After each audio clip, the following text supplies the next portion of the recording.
Elon মাস্কের নাম শুনছেন আপনারা? সে চিন্তা করতেছে মানুষে যে আলসা, এই যে রোবোটিক সিস্টেম, এই রোবোটিক সিস্টেম নিয়ে একটা ঘটনা বলি। ঘটনাটা শুনলে চমকে উঠবেন। খুব বড় একজন বিজ্ঞানী, তাকে একটা রোবট উপহার দিয়েছে।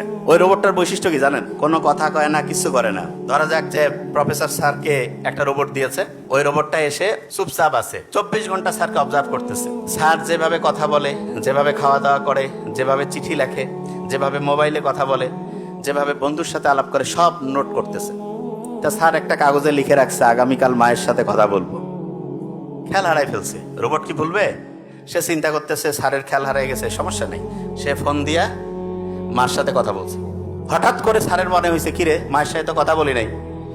মাকে ফোন দিছে, বলছে বাবা তুমি না একটু আগে আমার সাথে কথা বললা। চমকে গেছে একটু, যে কিরে একটু আগে কথা বললাম, খেয়ালই তো নাই।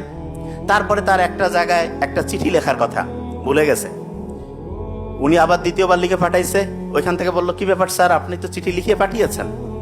বলছে ওই চিঠিটা দেন তো। ওরে আল্লাহ, চিঠি যখন দেখছে ভয় পেয়ে গেছে। চিঠির লেখা হুবহু স্যারের লেখার মতো। স্যার এবার চিন্তা করতেছে, আমি আর ডায়েরিতে লিখবো না, এবার মাথায় খালি মনে মনে চিন্তা করবো, দেখি হয় কি করে। স্যার মাথায় চিন্তা করতেছে যে আগামী ওই দিন ওই বন্ধুকে দাওয়াত দিব। ভুলে গেছে। সাধারণভাবে না লিখলে আমরা ভুলে যাই। স্যারের কথা ছিল যে সন্ধ্যা 7টায় ফোন দিবে। 7টা যখন পার হয়ে গেছে, 7:30 পৌনে 8টার দিকে স্যারের মনে হয়েছে, কিরে আমি তো ফোন দেইনি, এই সময় একটু টাইম পেয়েছি, ফোন দেই। ফোন দেওয়ার পরে বন্ধু বলছে, বন্ধু তুমি কি করছো, কেন একটু আগে তো ফোন দিলা। স্যার এবার ভয় পেয়ে গেছে।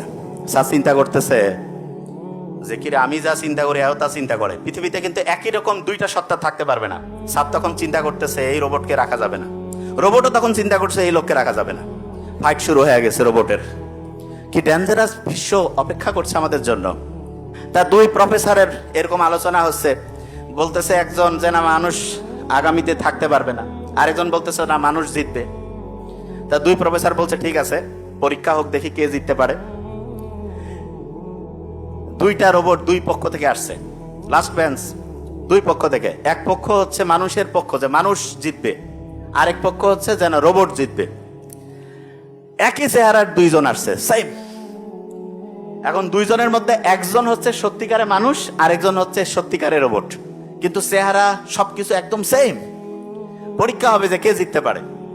প্রফেসর যেই প্রশ্ন করে দুইজনে উত্তর ঠিকভাবে দিতে থাকে। প্রফেসর যেই কাজে দেয়, খুব ট্যালেন্টেড তো, দুইজনে ঠিকভাবে করতেছে। প্রফেসর তাকে একটা প্রশ্ন, একটা বিষয় সম্বন্ধে উত্তর দিতে বলতেছে, ঠিকভাবে লিখে দিচ্ছে।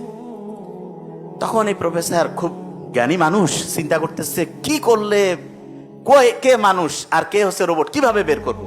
দুইজনকে দেয়, দুইজনে খুব স্কিলফুল, মানে সেম, সেম টু সেম। তখন উনি ওনার এক বন্ধুকে ডাকছে, ডেকে বলছে, বন্ধু আসো, একটা বুদ্ধি আছে। দুই বন্ধু বসছে, সামনে দুই রোবট, বের করতে হবে কে মানুষ কে সত্যিকারের রোবট। পাশের বন্ধুর সাথে সে গল্প করতেছে, লাস্ট বেঞ্চ 90 ডিগ্রি। পাশের বন্ধুর সাথে সে গল্প করতেছে, কি সেটা? যে বন্ধু খুব ভালো খবর আছে। কি খবর? আমার মা বাপ অ্যাক্সিডেন্টে মারা গেছে। তাই হেসে হেসে যখন এই কথা বলতেছে এবং সে বলতেছে মা মারা গেছে, খুব খুশি হাসি। যে সত্যিকারের রোবট সেও হাসতেছে, কারণ তাকে শিখাইছে হাসলে হাসতে হবে, ভদ্র তো, কানলে কানতে হবে। আর যে মানুষ, সে তো জানে এই লোকটা অ্যাক্সিডেন্টে মা বাপ মারা গেছে, হাসতেছে, তার মানে পাগল হয়ে গেছে।